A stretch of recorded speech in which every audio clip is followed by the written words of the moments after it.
façam o tal do triplo C. Curta, comenta, porque a integração do chat ajuda muito, e compartilhe. Você pode fazer essas 3 coisas que ajudam o algoritmo a aparecer. Mas eu não estou brincando não, pessoal. Dá uma paradinha agora de 1 segundo e clica no joinha, porque às vezes sabe, essa pessoa já está acostumada a ouvir isso. Não, é importante que você faça isso, porque se você não fizer, inclusive atrapalha o vídeo. Parece que o vídeo é menos relevante. Então... Paulão, a gente tem a Paula. Paulo, você acha que pela atitude da grande mídia de ter tomado o lado dos extremistas pode desencadear ataques nos Estados Unidos e na Europa daqui para frente? É uma pergunta, e eu vou colocar outro também. A gente roda todo mundo falando, mas com ênfase no Paulo. Luiz Fernando Nunes de Souza. A política americana tem responsabilidade direta sobre o que está acontecendo? Os ataques do Hamas começaram desde a eleição do Biden. Volta a Trump. Aqui é uma afirmação, perdão. Não é uma pergunta. Eu acho que o Paulo tem lugar de fala aí, porque ele está a par de tudo que está acontecendo nos Estados Unidos. Primeiro, Marco, eu quero dizer para as pessoas que o Fio Diário é uma iniciativa que eu apoio. Eu apoio diretamente. Então, eu faço questão desde o início de vir aqui pedir às pessoas que assinem o Fio Diário. Tu fala, poxa, Paulo, mas você também pede para as pessoas apoiarem você no Locals e assinarem a sua plataforma no Locals. É verdade. Tem muita gente por aí. E muita gente direita. A maioria do Brasil é de direita.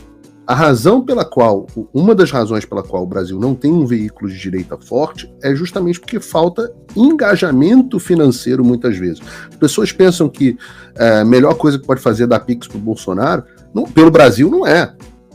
Tem iniciativas muito mais importantes que podem ser feitas. Por quê? Porque você precisa ter a capacidade de se comunicar para você poder se articular. A direita só surgiu no Brasil quando a gente conseguiu romper a espiral do silêncio. E aí o que acontece? Artificialmente, através da opressão tirânica do Supremo Tribunal Federal e de outras forças estatais, eles estão conseguindo novamente criar uma bolha e uma espiral do silêncio, onde só a esquerda fala. E se você não se engajar, e isso inclui sim se engajar prestigiando financeiramente as pessoas que te dão voz, bom, meu amigo, aí a gente está roubado, né? Aí realmente é porque não há salvação para o Brasil. Então todas as vezes que as pessoas me perguntam, há salvação para o Brasil? Eu não sei. Uma iniciativa como o Fio Diário teria que ter milhares de assinantes. Agora eu vou responder as perguntas da Paula. Estou vendo a Paula aqui. A Paula é bonita, inclusive, viu? Paulo, você acha que pela atitude da grande mídia de ter tomado o lado dos extremistas pode desencadear ataque nos Estados Unidos e na Europa daqui para frente? Olha, Paula, eu acho que as pessoas são responsáveis pelos seus próprios atos. Eu não acho que nenhuma postura desencadeie atos individuais. Da mesma forma que eu não sou responsável pelos imbecis que entraram nos prédios públicos e quebraram tudo no 8 de janeiro no Brasil, eu não vou responsabilizar as pessoas pelas ideias dele, caso haja um atentado terrorista. Mas, sem dúvida nenhuma, o que de fato acontece como não há uma condenação pública dessas posturas e há uma falsa equivalência moral, essas coisas passam a ser validadas. E isso é muito ruim. Isso é muito ruim. Cria um clima onde as pessoas se sentem validadas para lutar contra o que, como o Adriles explicou muito bem aqui, contra os absurdos dos opressores, ocupadores de Israel, etc, etc. Então, as pessoas se sentem responsáveis por lutar contra isso. Agora, não dá para se a pergunta é se dá para responsabilizar criminalmente, não dá. Agora, se há um clima de contribuição nessa direção, eu acho que há, sim. Perfeito.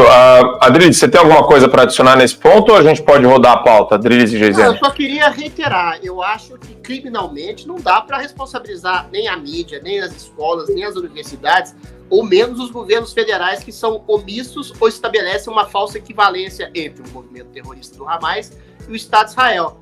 Mas qualquer tipo de ato terrorista, qualquer tipo de ato brutal contra civis, sobretudo contra civis judeus, será de uma responsabilidade direta, sim, de uma mídia, de uma universidade, de uma escola ou de um governo que não tenha dito às claras à população o que está acontecendo, porque o dever da mídia é informar. o dever de uma escola, de uma universidade, é informar e formar. E o dever de um governo é dar transparência ao que está acontecendo, não só no seu país, como a geopolítica e suas negociações com o mundo. Então, quando você relativiza, quando você omite, quando você mente a respeito de um grupo terrorista monstruoso que está atacando a população civil, e essa população civil dentro desse país reage, você cria uma falsa equivalência, dizendo que o agredido é, na verdade, o agressor, você está fomentando, sim, movimentos de mais terror, de mais monstruosidade, de mais preconceito, ou, quiçá, de morte de civis também judeus. Então, tem uma responsabilidade brutal. Não vão ser responsabilidade, por quê? Porque é uma responsabilidade diluída. E aqui eu faço essa nova comparação entre atores políticos, midiáticos, universitários, intelectuais no mundo, que conformam esse amálgama absolutamente subjetivo e grandioso que é a esquerda mundial. Então, não dá para culpar como se culpou objetivamente e justamente o nazismo pelo antissemitismo ou o antijudaísmo na Alemanha nos anos 30. Mas é culpa exclusiva da esquerda, sim, essa narrativa falaciosa que pode reverberar em mais terror, em mais mortes, em mais perseguição e mais preconceito. Eu só falo assim, eu tenho certo cuidado com essa tese, porque essa tese é a tese central hoje da esquerda, de que existe um discurso de ódio que é perigoso e precisa ser calado. Mas o deles é objetivo. Não estou falando para calar, estou falando para alterar uma narrativa falaciosa, Paulo Figueiredo. É por isso que eu quero tomar esse cuidado. O que a gente está falando é que as narrativas devem ser combatidas, né? A gente tem que agora só tomar cuidado, porque essa é exatamente a tese do Alexandre de Moraes para responsabilizar os mentores intelectuais do 8 de janeiro. O que ele fala é que nós... Mas a tese dele é mentirosa, Marco. Mas peraí. Só pra eu a gente quer ter essa discussão aqui, não? Porque a gente tem outras pautas. Não, presta atenção. Quando Adriles. A direita ou a extrema-direita brasileira está difundindo ideias como nazismo, fascismo, isso é uma mentira escancarada. Você vai numa rede social, não existe isso. Agora, quando você vê numa rede social movimentos antissemitas, antijudaicos claros, não mas não é isso que ele diz. Não é só isso que ele diz. Isso é reverberação de um discurso odioso, mas que não é odioso, é subliminar, é sutil. Não, Adriles, ele diz que nós, por exemplo... estava na Globo News dizendo que a Palestina estava oferecendo uma resistência pacífica. E a resistência pacífica da Palestina é o movimento Hamas. Então você cria uma narrativa realmente, concretamente falaciosa. E aí, Paulo Figueiredo, aí eu vou discordar de você pelo seguinte: você acabou de dizer que o Fio Diário e outras iniciativas da direita estabelecem como uma contraponto essa narrativa hegemônica de uma grande mídia que está tomada pela esquerda. Então, se a gente não falasse claras as coisas como elas são, sobre o ponto de alterar algum tipo de princípio de verdade, ou sobre o ponto de ser não complacente a uma narrativa hegemônica, aí a gente vai se solapar completamente. Eu vou pedir só um pouquinho mais de objetividade, porque a gente precisa rodar aqui. Paulo, você pode responder aqui pro Adriles, mas eu vou colocar um superchat aqui no meio que remete ao que a gente está falando do René Góes. Pode colocar de volta aqui, pra gente só trazer o René Góes. Ele até fez o cálculo dos 10 a conta. Ele fez a conta dos $10. Hoje eu chamo as pessoas que de uma certa forma apoiam essa monstruosidade contra Israel de nazis.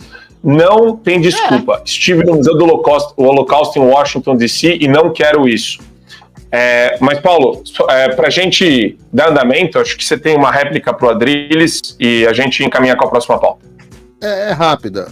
A tese é a seguinte, Adriles. O que o Alexandre diz, o que boa parte da imprensa diz, boa parte da esquerda diz, é o seguinte: pessoas como nós quatro aqui, que levantamos questionamentos eleitoral, por exemplo, ao funcionamento do sistema eleitoral, a forma como a eleição foi conduzida, a forma como os poderes estavam funcionando e que o Lula teria sido ilegítimo, nós criamos um ambiente que validou a ação das pessoas no 8 de janeiro. Mesmo todos nós tendo sido radicalmente contra aquelas ações. Eles dizem que nós fomentamos e criamos um ambiente de validação para aquilo. É exatamente o que está sendo dito a respeito da esquerda Globo News.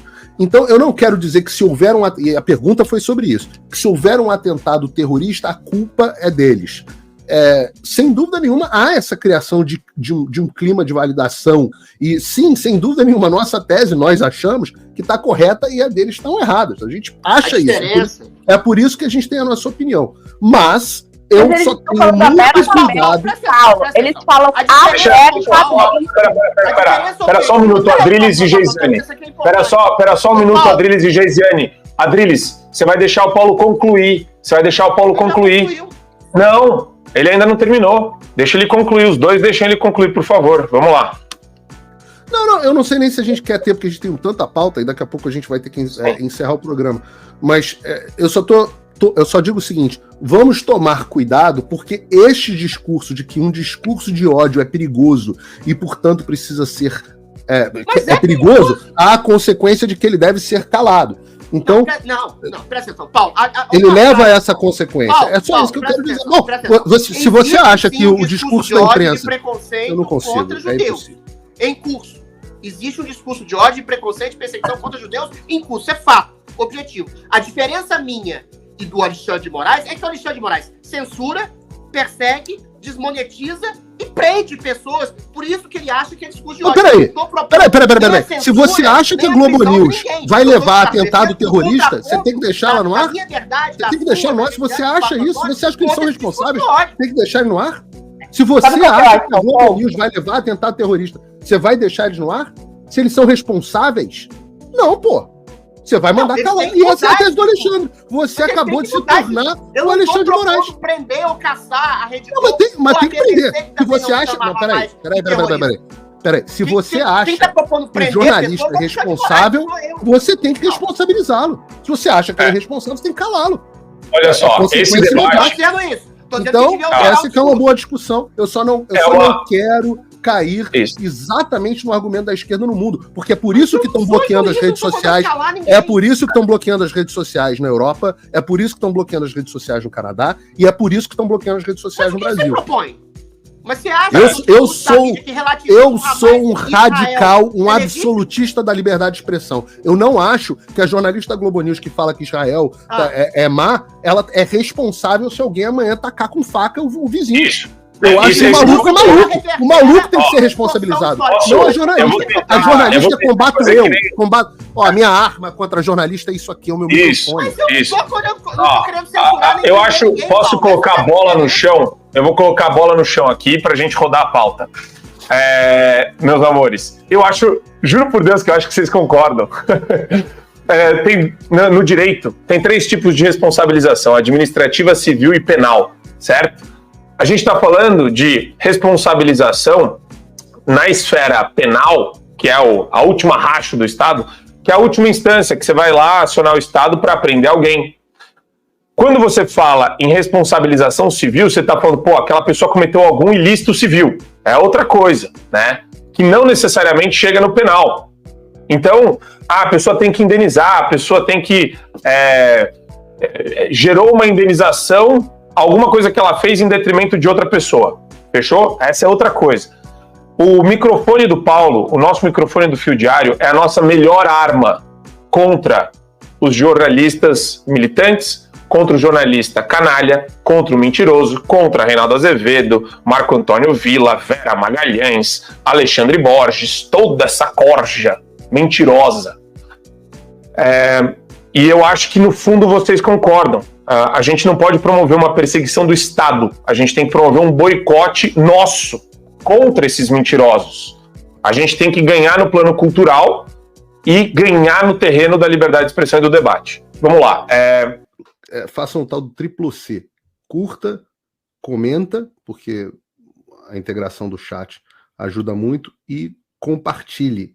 Você pode fazer essas 3 coisas que ajudam o algoritmo a aparecer. Mas eu não tô brincando não, pessoal. Dá uma paradinha agora de 1 segundo e clica no joinha, porque às vezes essa pessoa já está acostumada a ouvir isso. Não, é importante que você faça isso, porque se você não fizer, inclusive atrapalha o vídeo. Parece que o vídeo é menos relevante.